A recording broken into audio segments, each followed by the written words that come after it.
Welcome to Cyber Monday. Joining me is my good friend, Dominic Vogel. Dominic, who's in the hot seat today? Well, I'm glad I was elevated to good friend status. That's awesome. But our guest today is Kelsey DeFehr, and she is the senior technical recruiter at Stellar Recruitment. Awesome. So I'm going to jump into this chair. I'm going to invite Kelsey in, and we'll be right back. Kelsey, thank you so much for taking time out of your busy day to chat with Christian and I. Know we're really looking forward to this conversation. I think there's a lot of great threads that we can pull on. Something that I know you and I have chatted about before, and I love for our viewers and listeners to sort of understand this a bit more, is about that whole notion of the cyber talent shortage. I know we've talked about how job descriptions for cybersecurity roles just vary so much. Titles aren't even consistent amongst companies in the same sector. Sort of this, at least at the smaller mid-sized business level, is that cyber talent shortage real? Is it sort of a self-inflicted wound? Well, I'm curious to know your thoughts. Yeah, first of all, thanks for having me. We have talked about it a ton because there's a lot of confusion, I would say, around like our clients and companies that we speak to. And obviously our first thing is understanding what they need, requirements. Yeah.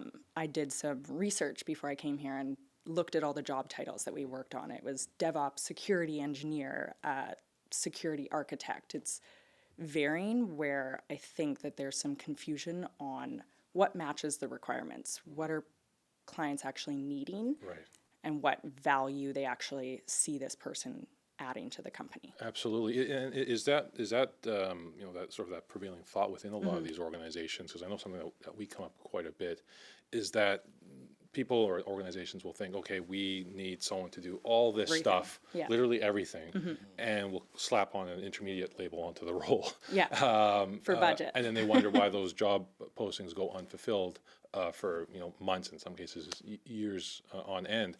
Is it time for organizations to maybe hit a bit of a reset button in which we're talking about fairly technical people in at least some of these operational roles, and they're not as easy to find as like an AP clerk as an example. Yeah. Do we need to sort of break down these traditional resumes and I shouldn't say resumes, the job descriptions, and be a little more selective in terms of how companies hire? Because I think a lot of them will say there's no talent out there, but I think they're asking the wrong questions. They're putting the wrong qualifications out. So yeah, and I think it's intimidating for candidates to actually apply to jobs when it has someone that maybe even has 20 years of experience doesn't have. Yeah. I don't think I'm qualified for half of the ones I see. So. And it's funny. It's kind of, I mean, we're trying to educate our clients because we've worked on some roles that they've had open for a year, and they're coming to us now saying we can't find this person. And our first steps is, okay, let's try. Our second step is to go back to them and say, what do you really need? What is this person going to do? What's the gap that you see? And a lot of people don't know that. They don't actually know until they speak to someone. And I think that that's what a candidate can't go into an interview saying, this is what I think you need. Yeah. So it's easier if clients and companies are educated on security. It somewhat seems like it's new for some reason, which is bizarre because there's so much happening with it. But I think if people were more educated on what a company needs when they start growing and everything, that could help with the candidate shortage, because I don't really think that it's a candidate shortage, more of a miscommunication between actually the requirements and qualifications that are needed to do a job. Yeah, so exactly. And the sort of the thing I always think about is it's like with online dating, if you make your restrictions and everything that you want, it's going to have a really narrow, small pool there. Yeah, oh, for sure. You're being unrealistic. Yes. And I think that right now, like you said there, I think there's a great deal of organizations just not being properly informed in terms of what to look for. And so my last question on this, at least on this thread, is do you sort of foresee a future where, particularly in the small and mid-sized businesses, that there is sort of a hybrid in which they have in-house talent and also leveraging third parties to help augment the fact that all these small and mid-sized businesses, they're not going to have a huge security team. Yeah, on standby, right? Yeah. I think it is important. I think that consultants actually have been really good working with kind of those mid-sized companies, because they can go in, they can provide the strategy and say, hey, you know what, this guy that's already in the business, has an interest in security. They have a great background. Let's maybe teach them a little bit. And if they have an interest, let's get them certified or something. So I think that could be helpful in this providing the strategy and then leaving it to a company to say, this is what we need. Let's go about it this way. But yeah, it's an interesting one for sure. And we'll continue to discuss it, I'm sure. So Kelsey, you are in the people business. That is the industry that you're in, employment services. And when you rank the assets of a company, whether that be tangible assets like buildings, stock, equipment, actual physical things, or intangible assets like their information, their valuable data, their IP, market intelligence. Yeah. Being in the people business, how would you rank people and good people at an organization in terms of all of the other corporate assets out there? What kind of value does a good person bring? I think it's huge. I think it's always something where I always say, I just want to hire decent people. I want to speak to decent people. I think the value someone can bring is massive. They can also be a liability. I think a lot of people know from top down what someone brings.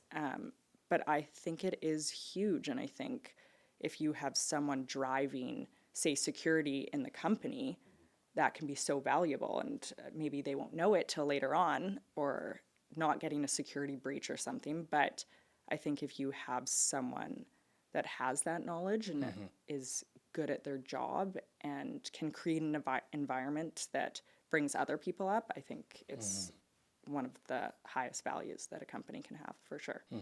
So being basically an HR professional, you're dealing with candidates on one side, and then you're dealing with companies on the other side that need roles fulfilled to help them grow, to stay in operation, and to gain their market share. Are there good examples that you see of companies that are pretty switched on, that are doing security well, and that is a good fit for the candidates that you provide them? Yes, I would say there are definitely some people, and most have been introduced to me by Dominic, that I speak to on a continuous basis that are growing their company's, I guess, security office in a way, that are hiring really good people. I think that's more rare, actually, than it is that we see. Yeah. It's funny. What industries would you say, of those rare gems, those rare finds, is there one industry that you could say, generally speaking, is maybe doing pretty well? E-commerce is interesting because I think they really rely on security, and with different, credit cards and whatnot, and human data that you are collecting, I think it's really important. They seem, and they usually have the money to kind of back it up. Sure. But we see it with private companies too. We work a lot with the health authorities, which is huge, and they're doing some major projects in Vancouver. They know what they need to hire, and they can be really good at it, but on a full-time basis, it just doesn't exist. Yeah, no, that's a harder question to talk about the positive ones, but we do our best to try to talk about, positive examples, the positive sides of cybersecurity and privacy and all the related fields. Yeah.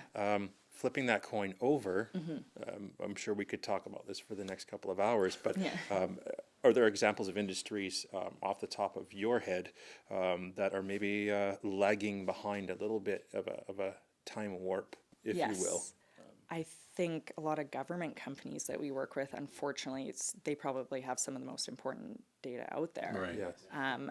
But they are a little bit behind in most technology, I would say, but security is something where they probably have someone coming up within the company that had an interest in security is now actually taking on the security. Maybe they shouldn't be. Yes. So we've been seeing it where, okay, this person, say Jane Doe, has an interest in security. Yeah. Let them do this and figure out compliance and whatnot. Yes. It doesn't usually Doesn't work go that well. way. And then that's when we get the job descriptions that, oh, I think we need this, this, and this, when that's not one person that does it. Yeah, and it's weird. I think cybersecurity, or sorry, cyber criminals are somehow aware Oh yeah. of these gaps. Yeah, they know the target.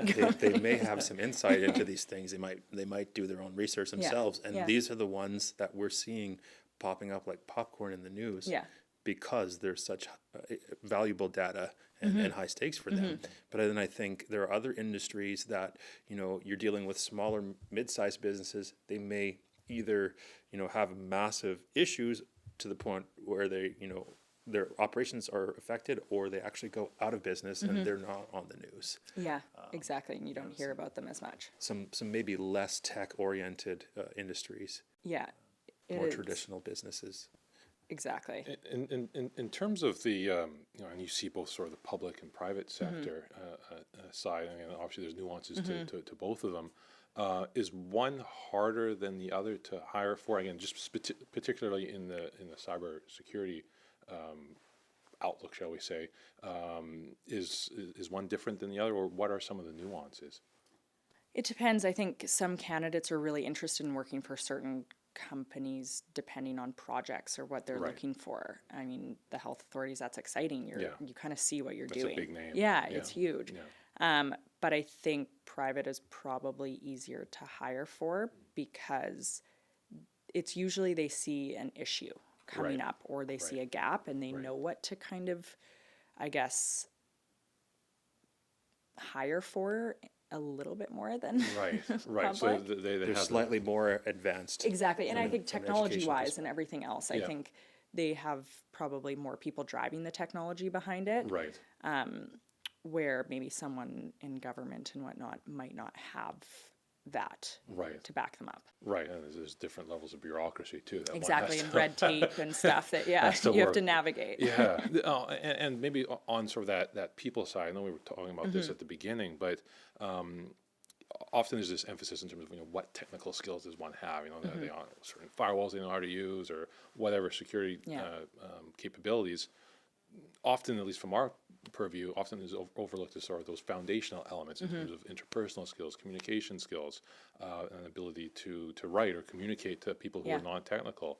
How important is that in getting a sort of a well-rounded cybersecurity individual? Is it sort of you want to have a balance, or depends on the role? Again, just curious to your thoughts. That's a good question. I mean, we always look at the job requirements, what the company needs, but I wouldn't say, far off is that personality and culture fit. I think someone's adaptability to different environments. Security, like I said before, is kind of this weird new thing where you're going to be It is weird. having this weird new thing. Talking to different executives and maybe people that didn't have to really take security into consideration.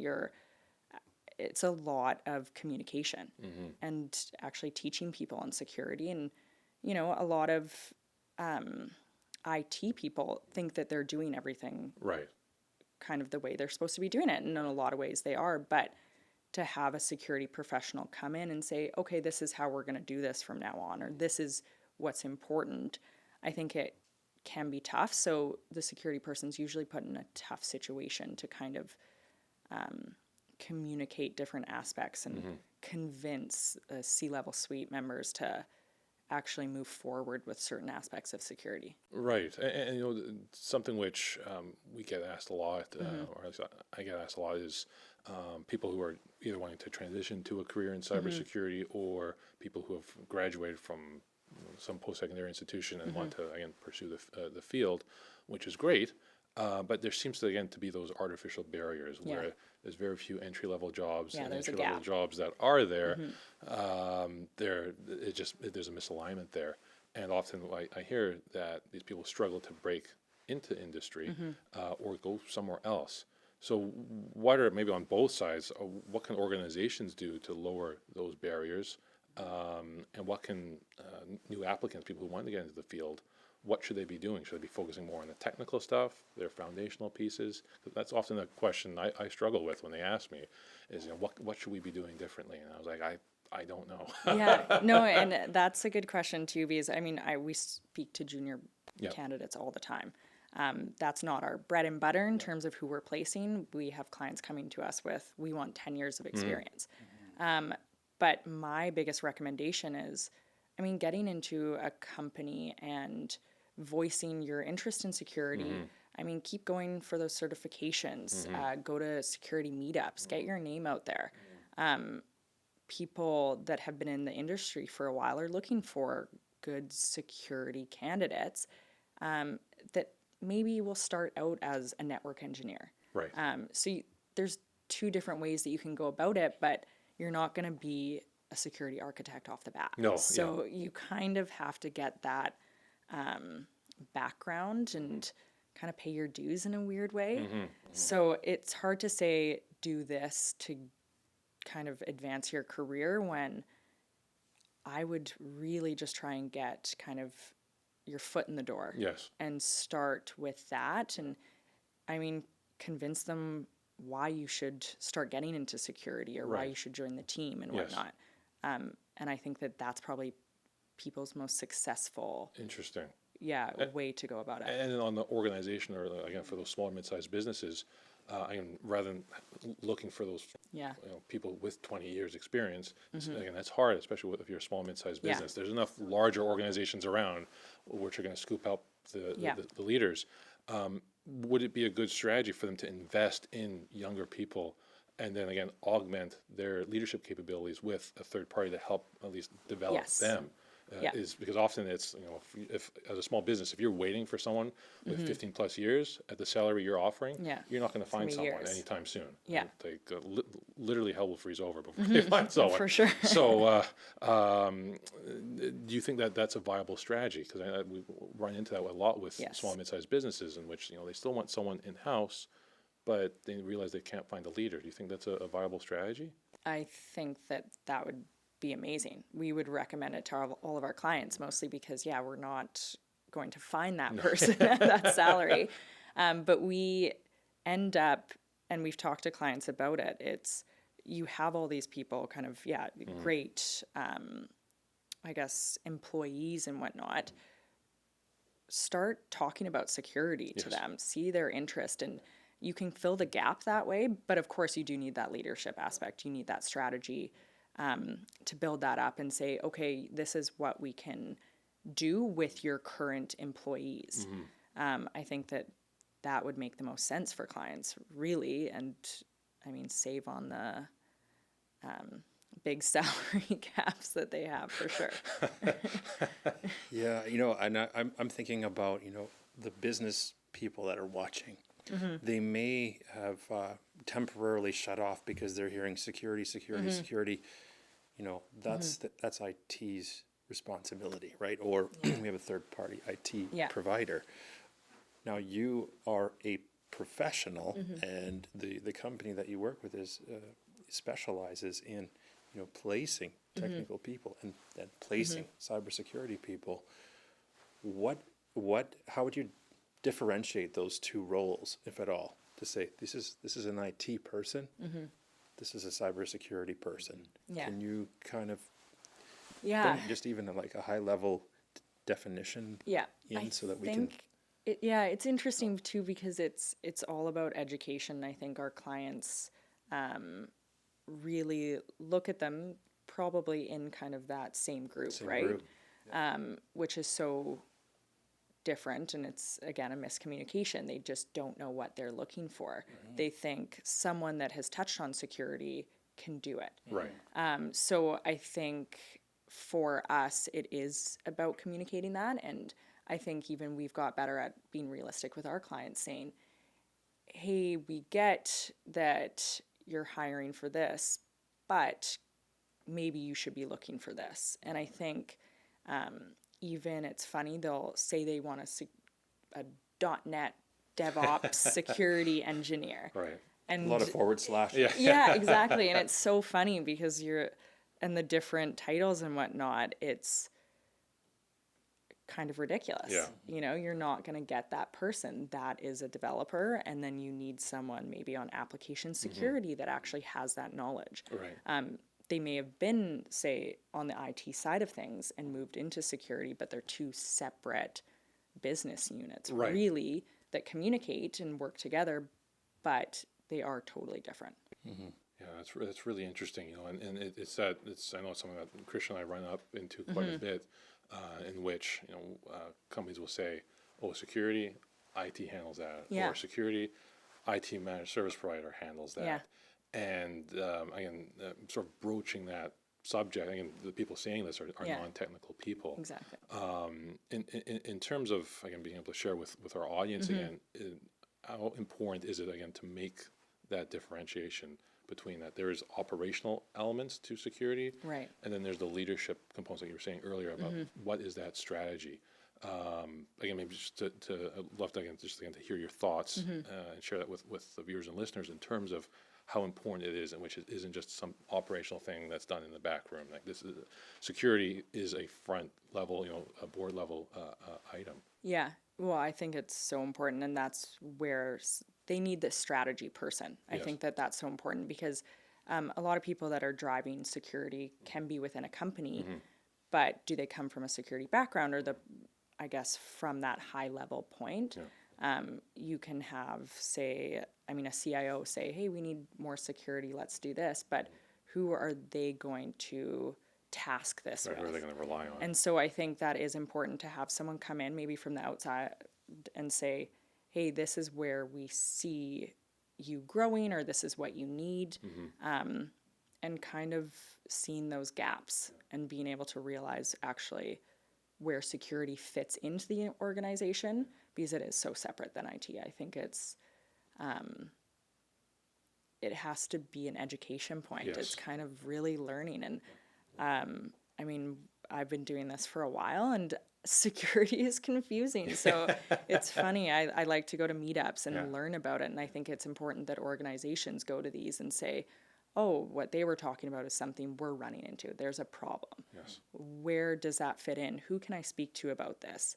Maybe that's not someone internal. Maybe that is someone that they have to go outside to actually chat about. It's just a lot of people want to keep it kind of internal, but it's something where it is so important that they get an outsider's point of view so that it isn't so kind of siloed and confused within the organization. Yes, strong information crusade. Yeah, exactly. Yeah. To that, and Kelsey, we're just so appreciative of you taking the time out to chat. That was an awesome conversation. You absolutely killed it. So thank you again for taking time out of your busy day to chat with us. We appreciate it. Thank you so much, you guys. Another great conversation, Dominic, with Kelsey. What was your number one takeaway? Well, I think we had a really good conversation with her, and she was talking about the talent shortage in the cybersecurity industry and how that's just going to be compounding over the next decade or so. And I think she brought up a really good point in which organizations need to sort of change their tactics from finding these people, sometimes for months and years on end, and start augmenting those capabilities by leveraging third parties. So I think that was a really insightful point from Kelsey. Yeah, I think for me, like many of our guests have highlighted that I greatly appreciate, is delineating between the IT department and the cybersecurity functions. They're two separate business units. Yeah. So that's such an important point for businesses to really distinguish. Thanks for watching. You can check out our other podcasts on conversationsthatmatter.tv, and we'll see you next Monday.